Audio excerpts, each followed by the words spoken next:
Guys, स्वागत है आपका अपने यूट्यूब चैनल स्टडी विद अमन कुल में।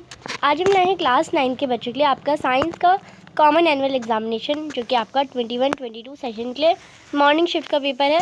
तो ये मॉर्निंग शिफ्ट का पेपर है। इवनिंग शिफ्ट का पेपर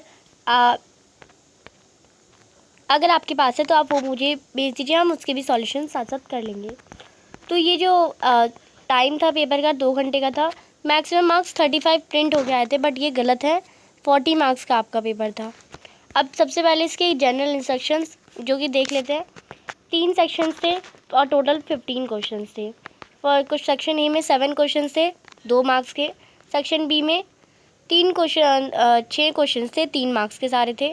और सेक्शन सी में 2 केस बेस्ड स्टडी क्वेश्चन थे जो कि 4 मार्क्स के थे। यानी ये टोटल 8 हो गया, ये हमारा 18 और ये हमारा हो जाएगा 14। तो टोटल आपका हो जाएगा 40 मार्क्स का पेपर। और चॉइसेस भी ज़्यादा, बहुत सारी चॉइसेस थी आज के कुछ पेपर में। तो सबसे पहले सेक्शन ए था एक तत्व एक्स, जिसे एक्स 207 और 82 के रूप में दर्शाया गया, जिसके परिणामों के नाभिक और प्रोटॉन और न्यूट्रॉन की संख्या ज्ञात कीजिए। तो यानी आपको एक एलिमेंट दे रखा है। अब इसमें आपको पता है ये जो 82 है वो उसका क्या है, एटॉमिक नंबर है, यानी उसका नंबर है एटॉमिक नंबर। तो 82 उसका एटॉमिक नंबर है। एटॉमिक नंबर हमारे प्रोटॉन के बराबर होते हैं, तो प्रोटॉन भी 82 आ जाते हैं। तो प्रोटॉन निकालिए। अब न्यूट्रॉन कैसे निकालते हैं? 207 जो है उसका द्रव्यमान संख्या है। द्रव्यमान संख्या यानी मास नंबर में से प्रोटॉन को घटाएंगे, तो यानी आपको पता है प्रोटॉन प्लस न्यूट्रॉन हमारा मास नंबर होता है। तो प्रोटॉन हमें पता है 82, न्यूट्रॉन नहीं पता, तो 207 में से 82 को घटाएंगे तो हमारा आ जाएगा 125, जो कि हमारा न्यूट्रॉन की संख्या है। तो दोनों निकाल लिया, ये हमारा 82 और ये 125। नेक्स्ट है सेकंड क्वेश्चन। अब सेकंड क्वेश्चन है, इलेक्ट्रॉन में ऋणात्मक आवेश होता है, प्रोटॉन का धनात्मक आवेश होता है। एक परमाणु में दोनों ही आवेश होते हैं, लेकिन उसका आवेश क्यों नहीं होता? तो उसका आवेश आपको पता है इलेक्ट्रिकली न्यूट्रल होता है। यानी न्यूट्रॉन का आवेश होता है, क्योंकि प्लस आवेश होता है और माइनस आवेश होता है। प्लस से माइनस कट जाता है तो आवेश कितना बचता है? 0, इसलिए कोई आवेश नहीं होता। अब इसका अथवा क्वेश्चन था, सोडियम हाइड्रोजन हीलियम और के परमाणु को निम्नलिखित क्रम में व्यवस्थित करें। परमाणु द्रव्य संख्या के घटते क्रम। तो परमाणु द्रव्य संख्या हमें पता है एल्यूमिनियम की 27 होती है, सोडियम की 23 होती है परमाणु द्रव्य संख्या। फिर हीलियम की 4 होती है और हाइड्रोजन की 2। तो ये तो हमने घटते क्रम में इसे लिख दिया, नाम भी आप साथ साथ लिखेंगे। अब परमाणु संख्या बढ़ते क्रम में, तो बढ़ते क्रम में हाइड्रोजन, हीलियम, फिर हमारा सोडियम 11, ये परमाणु संख्या है, और 13 हमारा एल्यूमिनियम। तो ये हमने लिख दिया, ये हमारा आंसर होगा। ऐसे इंग्लिश में भी था। नेक्स्ट है, which of the following pair of isotopes, यानी इनमें से समस्थानिकों का युग्म क्या है? उसमें पता है आपको एटॉमिक नंबर सेम होते हैं, मास नंबर डिफरेंट होते हैं। तो आप देखिए 84 और 84 दोनों में एटॉमिक नंबर सेम है, पर मास नंबर 209 और 210 है। तो इसमें आपका ये दोनों पेयर करेक्ट हो जाएंगी। नेक्स्ट है, do isotope have similar chemical properties, यानी क्या समस्थानिकों के रासायनिक गुण समान होते हैं? तो उनके गुण समान नहीं होते, क्योंकि इनका जो मास नंबर है वो अलग होता है, यानी न्यूट्रॉन अलग अलग है, तो इनके रासायनिक गुण भी समान नहीं होते। फिर है क्वेश्चन नंबर 4, डेंगू को ठीक करने के लिए पेनिसिलिन का उपयोग क्यों नहीं किया जा सकता? तो पेनिसिलिन आपको पता है एंटीबायोटिक है। अब एंटीबैक्टीरियल डिसीज़ को ही कर सकती है ठीक। तो डेंगू क्या है? डेंगू हमारा मच्छर से फैलता है। डेंगू हमारा एंटीबैक्टीरियल डिसीज़ नहीं है, तो पेनिसिलिन उसे ठीक नहीं कर सकती। समुदाय में डेंगू कैसे फैलता है? तो डेंगू का जो मच्छर होता है वो काटता है हमें, और हमें काटता है तो हमें डेंगू हो जाता है, और हम भी किसी के कांटेक्ट में, क्योंकि डेंगू एक कम्युनिकेबल डिसीज़ है, अगर हम किसी के कांटेक्ट में आते हैं तो वो भी डेंगू कम्युनिटी में ऐसे फैल जाता है। फिर है 5वां प्रश्न, एक्यूट और क्रॉनिक डिसीज़ में से ज़्यादा हार्मफुल क्या है? तो एक्यूट आपको पता है शॉर्ट पीरियड में होते हैं और जल्दी ठीक हो जाते हैं, बट क्रॉनिक जो होते हैं वो बहुत लंबे समय तक चलते हैं और हमारी डेथ भी हो सकती है इनसे, यानी ये 1-2 साल तक होते हैं और ये बहुत ख़तरनाक होते हैं। तो क्रॉनिक डिसीज़ ही मोर हार्मफुल। या फिर इसका अथवा क्वेश्चन था, आकस्मिक यानी नॉन कम्युनिकेबल डिसीज़ से हम कैसे बचें? तो नॉन कम्युनिकेबल डिसीज़ से हमें अपनी हेल्थ को बैलेंस डाइट लेनी चाहिए। तो बहुत सारे इसके हेल्थ के कंडीशन से आप लिख देंगे तो नॉन कम्युनिकेबल हो जाएगा। नेक्स्ट है, एक 10 किलो के रोबोट को मंगल ग्रह की सतह पर भेजा जाता है, जहाँ पर जी का मान 370 है। इसका मंगल पृथ्वी पर द्रव्यमान का भार कितना होगा निकालिए। तो आपको पता है जो पृथ्वी पर द्रव्यमान है वो कहीं भी हिलता डुलता नहीं है, हर जगह समान रहता है। तो पृथ्वी पर भी द्रव्यमान 10 किलो होगा, 10 किलोग्राम, और मास पे भी 10 किलोग्राम होगा। पर जो वेट है वो हमारा निकाल जाएगा। तो वेट का फॉर्मूला होता है mg, यानी मास को उसके द्रव्यमान। तो पृथ्वी का द्रव्यमान हमारा कितना है, पहले मास का देखते हैं तो 3.7 है, यानी 37 आ जाता। और अगर हम यहाँ पे देखें पृथ्वी का, तो ये तो हमारा 10 ही है मास, और जी हमारे यहाँ पे पृथ्वी पर 10 है।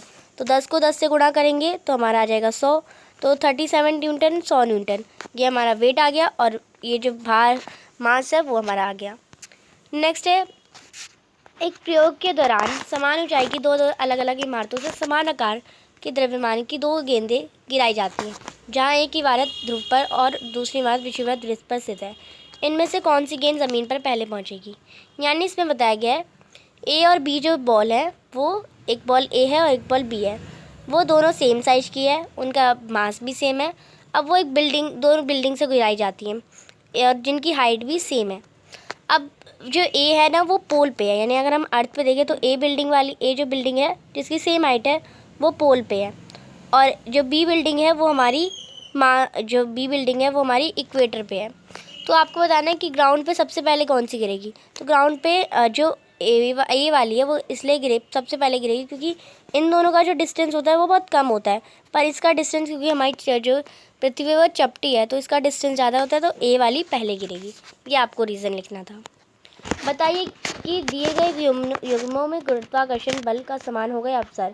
तो या फिर इसका अथवा क्वेश्चन था, which of the following can have zero. तो इनमें से जी या जी कौन सा जीरो हो सकता है? तो जी तो एक कांस्टेंट वैल्यू होती है, पर स्मॉल जी हमारा जीरो हो सकता है। Will the force of gravitation between the following pair भी सेम। क्या इन दोनों में फोर्स ऑफ अट्रैक्शन सेम होगा? तो अर्थ और सन में बहुत ज़्यादा होगा, अर्थ और मून में बहुत कम होगा। तो ये अलग अलग हुआ, तो सेम नहीं होगा, ये डिफरेंट होगा। रीज़न आप लिख देंगे। नेक्स्ट है सेक्शन बी, जिज्ञासा ने एक कंटेनर में 5 मोल ऑक्सीजन गैस ली और ज्ञान ने समान भार में एक दूसरे कंटेनर में 5 मोल ओजोन गैस ली। इनमें से किसका कंटेनर भारी है और कितना? तो इनमें से किसका कंटेनर भारी होगा? तो आप देखिए 5 मोल ऑफ ऑक्सीजन गैस निकालेंगे तो ऑक्सीजन का मॉलिक्यूलर मास हमारा होता है 16 ग्राम। 5 मोल 16 का निकालेंगे तो 5 इंटू 16 करेंगे, और 5 मोल ओजोन का निकालेंगे तो 16 इंटू 5 मोल करेंगे हम, तो 16 इंटू 5 करेंगे तो 80 आ जाएगा, यानी 80 ग्राम है। और ओजोन का हमारा होता है ओजोन हमारी O3, यानी 16 इंटू 3 करेंगे तो हमारा आ जाएगा 48। 48 को 5 से मल्टीप्लाई करेंगे तो हमारा कुछ आ जाएगा 5 0 0, 5 2 5 4 20, यानी हमारा आ जाएगा 205। अब आप देखिए 240 आ जाएगा। तो 240 बड़ा है, 240 ग्राम ज़्यादा है या 80 ग्राम ज़्यादा है?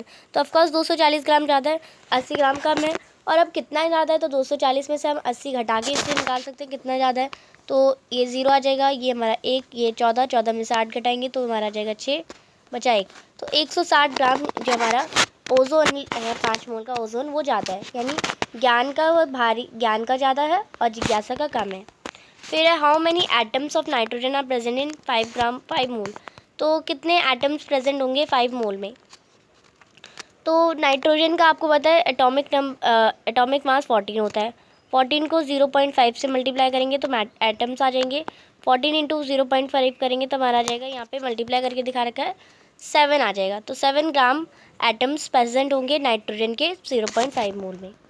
फिर एक chemist needs 8 gram of oxygen to complete his experiment. अब का एक केमिस्ट्री को, यानी एक रसायनिक को 8 ग्राम ऑक्सीजन चाहिए उसको एक्सपेरिमेंट कंप्लीट करने पर। उसके पास जो डिवाइस है वो सिर्फ मोल में ही कन्वर्ट करता है। अब कितने मोल उसे कंप्लीट करने के लिए चाहिए? 8 ग्राम ऑक्सीजन हमें दे रखा है, यानी गिवन ग्राम मास 8 है, और मोलर मास हमें दे रखा है, ऑक्सीजन का मोलर मास 16 होता है। 8 1 ज़ा 8 और 8 2 ज़ा 16, यानी हाफ, यानी 0.5 मोल उसे चाहिए। तो इसमें आपका 0.5 मोल आ जाता है। अब अथवा का क्वेश्चन है, निम्नलिखित आयनिक यौगिकों में उपस्थित आयनों का उल्लेख कीजिए। तो इसमें कितने आयन है? तो क्लोरीन का एक आयन है, एल्यूमिनियम में O3, तो O3 का क्या आयन है, सोडियम नाइट्रेट का आयन बताना है आपको, तो ये आप कर लेंगे। नेक्स्ट है 9th क्वेश्चन, जो कि बहुत आसान क्वेश्चन है। यहाँ पे एक रासायनिक अभिक्रिया दे रखी है, A+B उत्पादक अभिक्रिया का उत्पाद है और ECD3 उत्पन्न किए गए। यानी ये सारे जो है प्रोडक्ट्स हैं, सॉरी ये सारे जो रिएक्टेंट्स हैं और ये सारे प्रोडक्ट हैं। अब आपको क्या है, इन सब का मास दे रखा है। अब क्या ये अभिक्रिया द्रव्यमान संरक्षण के नियम की पुष्टि करता है, स्पष्ट कीजिए। तो यस करता है। अगर हम 5 और 6 को प्लस करेंगे तो हमारा 5.3 और 6 ग्राम को प्लस करेंगे तो 11.3 आएगा। और 82.8.2 2.2 और 0.9 को प्लस करेंगे तब भी हमारा 11.3, यानी जो हमारा जितना उत्पादन था उतना हमारा जो उत्पन्न है वो दोनों बराबर है। तो हम कह सकते हैं ये द्रव्यमान संरक्षण के नियम की पुष्टि कर रहा है। अब बी पार्ट है इसका। 24 ग्राम मैग्नीशियम को अगर हम 16 ग्राम ऑक्सीजन की उपस्थिति में जलाया जाए तो 40 ग्राम हमारा मैग्नीशियम ऑक्साइड बनेगा। 24 और 16 को आप प्लस करेंगे तो आपका 40 ही आएगा। फिर यदि 3 ग्राम मैग्नीशियम को 20 ग्राम ऑक्सीजन की उपस्थिति में जलाया जाए तो हमारा कितना आएगा मैग्नीशियम ऑक्साइड? तो ये हमारा 23 नहीं आएगा, 24 आएगा अगर हम रेशो में देखें, क्योंकि इसका रेशो होता है 12 का रेशो 8। तो 23 ग्राम भी और 24 ग्राम दोनों ही करेक्ट आंसर है। आप दोनों ही कर सकते हैं। नेक्स्ट है 10th क्वेश्चन। फिर है निम्नलिखित यौगों के रासायनिक सूत्र लिखिए। तो जिंक सल्फेट का रासायनिक सूत्र वैलेंसी निकाल के, एल्यूमिनियम हाइड्रोक्साइड का, सोडियम कार्बोनेट का आपको वैलेंसी निकाल के लिखना है। इसमें क्या करना है, इनका नाम भी लिखना है और इनके मॉलिक्यूलर मास यानी अथवा का क्वेश्चन है, आणविक द्रव्यमान भी निकालने हैं। तो H2CO3 यानी हाइड्रोजन कार्बोनेट, H2S यानी हाइड्रोजन सल्फेट, मैग्नीशियम सल्फाइड, तो ये सारे नाम हो जाएंगे और इनका मॉलिक्यूलर मास हो जाएगा। अब फिर है 3 तत्वों यानी 11th क्वेश्चन है। 3 तत्व XYZ की द्रव्यमान संख्या दे रखी है, इनकी परमाणु संरचना नीचे दी गई है। इनमें से कौन सा धातु और अधातु है? तो आपको पता है जो यहाँ पे हम देखें, ये हमारा धातु होगा, ये हमारा अधातु होगा और ये हमारा धातु होगा। तो ये हमें पता चल गया। अब नंबर ऑफ वैलेंस इलेक्ट्रॉन्स बताने इसमें, तो धातु इसका जो है 11 है हमारा एटॉमिक नंबर, एटॉमिक मास 11 है। नंबर ऑफ जो हमारे प्रोटॉन है इसमें, नंबर ऑफ प्रोटॉन है वो इसमें आप ध्यान से देखें तो 5 है। तो 5 प्रोटॉन है। वैलेंसी कैसे होगी? 2 और 3 में होगी। तो कितने चाहिए? अब 3 लॉस करेगा तो इसकी वैलेंसी तो 3 हो गई। फिर इसमें अगर हम देखें तो इसमें 8 है, तो इसका कैसे बनेगा? 2 और 6 बनेगा। तो इसकी वैलेंसी कितनी हो गई? 2 हो गई। फिर इसमें लास्ट में हमारा लास्ट वाला है, लास्ट वाले में प्रोटॉन 15 है।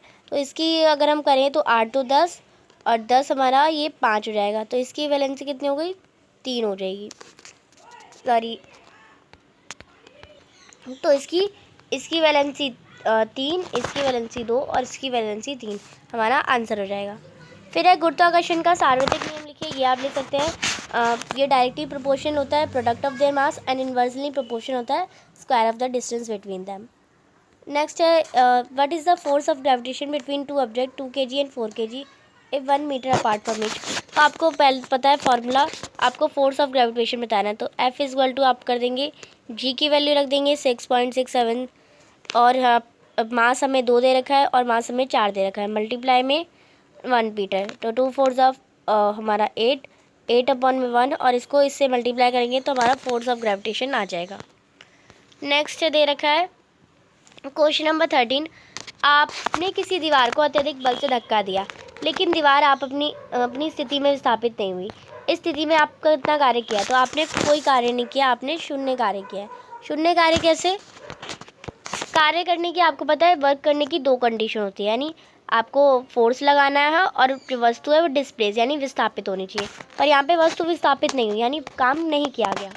फिर है दूसरा, 20 मीटर गहराई के एक कुएं को 10 किलोग्राम मात्रा की पानी की बाल्टी खींचने में किए गए कार्य को परिकलित कीजिए। तो आपको कार्य परिकलित करना है। 20 मीटर गहराई है तो हम निकाल सकते हैं इसमें, गहराई हमें 20 मीटर दे रखी है और 10 किलोग्राम मात्रा है। तो हमें मास दे रखा है 10 किलोग्राम और जी को हमने यहाँ पे 10 मान लिया। तो जी को 10 मान लिया तो m into G equal to F equal to आपको पता है फॉर्मूला ma होता है। पर एसेलेरेशन को हमने ग्रेविटी के तुलना करी है तो हमने g इजगल टू 10 ले लिया।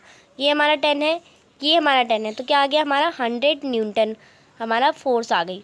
फोर्स हमारी 100 न्यूटन आ गई। अब हमें वर्क निकालने का फॉर्मूला क्या है, फोर्स इंटू डिस्प्लेसमेंट। ये हमारी 100 आ गई और हमारी गहराई थी 20 मीटर। 100 इंटू 20 करेंगे तो हमारा आ जाएगा 2000 मीटर। तो आप इसमें 2000 और इसकी 2000 जूल हमारा आंसर आ जाएगा। तो आप इसमें ये कर लेंगे। फिर एक बैटरी में ऊर्जा का रूपांतरण क्या होता है, इसमें जो हमारी लाइट एनर्जी होती है वो इलेक्ट्रिकल एनर्जी, सबसे पहले सोलर एनर्जी लाइट एनर्जी में चेंज होती है, लाइट एनर्जी हमारी इलेक्ट्रिकल एनर्जी, देन हमारी एक बैटरी में एनर्जी आती है। ये आप कर लेंगे। नेक्स्ट क्वेश्चन है केस स्टडी बेस। इसमें 2 क्वेश्चन है, हर क्वेश्चन 3 क्वेश्चन में ए बनी, सब क्वेश्चन हैं ABC। पार्ट ए और बी कंपलसरी है, पर थर्ड क्वेश्चन के लिए आपको चॉइस दे रखी होगी। तो रोगी और उनकी रोकथाम के बारे में चर्चा के दौरान अध्यापक ने कक्षा को एक चार्ट दिखाया। ये चार्ट दिखाया। अब इस चार्ट के माध्यम से अध्यापक कक्षा को क्या समझाना चाहती है, वह समझाना चाहती है कि मीन्स ऑफ स्प्रेड यानी रोग किस किस तरह से फैल सकते हैं, वो समझाना चाह सकती है। डायरेक्ट कॉन्टैक्ट से फैल सकता है, एयर से, इनडायरेक्ट बाय फूड से, और रेबीज एनिमल। तो इन सारे कारणों से ये चार्ट समझा रहा है हमें। सीधे संपर्क से फैलने वाले 2 रोग, तो सीधे संपर्क से या तो कोरोना हो सकता है, अभी का एग्जांपल ले सकते हैं, और हमें एड्स या कोई बीमारी ऐसी हो सकती है, सीधे संपर्क से भी हो सकती है। नेक्स्ट हम देखते हैं, एक व्यक्ति HIV से पीड़ित है और दूसरा तपेदिक से पीड़ित है। इन 2 व्यक्तियों में से कौन अन्य रोगों से संक्रमित के प्रति अधिक संवेदनशील है। यानी एक को HIV एड्स हो रखा है और एक को TB हो रखा है। तो कौन सा ज़्यादा पीड़ित होगा, तो TB वाला ज़्यादा पीड़ित होगा, क्योंकि TB एक क्रॉनिक डिसीज़ है और ये एक कम्युनिकेबल डिसीज़ भी है, क्योंकि ये दूसरे को भी फैलती है, तो कोई दूसरी बीमारी भी हमें आ सकती है। और एड्स जो है इंटरनल वाली जो आंतरिक बीमारी होती है, एड्स हमारी आंतरिक है, पर TB हमारी थोड़ी बाहरी में भी आ जाती है, और कम्युनिकेबल है तो फैल भी सकती है, इसलिए हमारी TB ज़्यादा खतरनाक है। अब फिर अथवा भी है, सी पार्ट का आप ये नहीं करना चाहते तो ये कर सकते थे। जैसा कि आप जानते हैं कि महामारी के बाद स्कूल खुले हैं। सकारात्मक रोग से बचने के लिए आपने स्कूल में क्या क्या सावधानियां बरतनी चाहिए, तो हमें मास्क पहनना चाहिए, हमें सोशल डिस्टेंस मेंटेन करना चाहिए। तो सारे जो कोविड प्रोटोकॉल्स होते हैं ना, वही आप लिख देंगे तो आपका आंसर करेक्ट हो जाएगा। नेक्स्ट है क्वेश्चन नंबर 15 और लास्ट क्वेश्चन। मान लीजिए 30 मीटर ऊंचाई वाली इमारत की छत पर बिंदु A और 20 किलोग्राम का एक पत्थर रखा गया। अब इस पत्थर को गिराया जाता है। अब इस जो पत्थर की A पर स्थितिज ऊर्जा यानी इसकी पोटेंशियल एनर्जी क्या होगी, A पर इसकी पोटेंशियल एनर्जी होगी वो तो 100% होगी, तो इसमें 100% लिखेंगे। किन स्थितियों पर पत्थर की और गतिज ऊर्जा अधिकतम होगी, तो स्थितिज ऊर्जा हमारी और गतिज ऊर्जा तो A और B यानी जब वो रेस्ट पे होगी तभी अधिक होगी, पर जो गतिज ऊर्जा होगी वो जो एकदम बीच में आ जाएगी ना, तब उसकी सबसे अधिक होगी गतिज ऊर्जा। जमीन से टकराने से पहले पत्थर का वेग परिकलित कीजिए।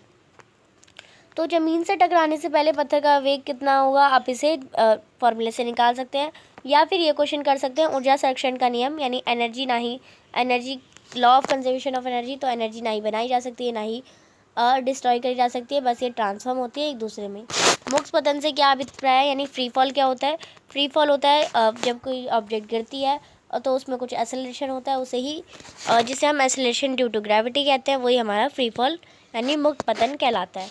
तो आप इसे कर लेंगे। आई होप आपका अच्छे से पेपर गया होगा।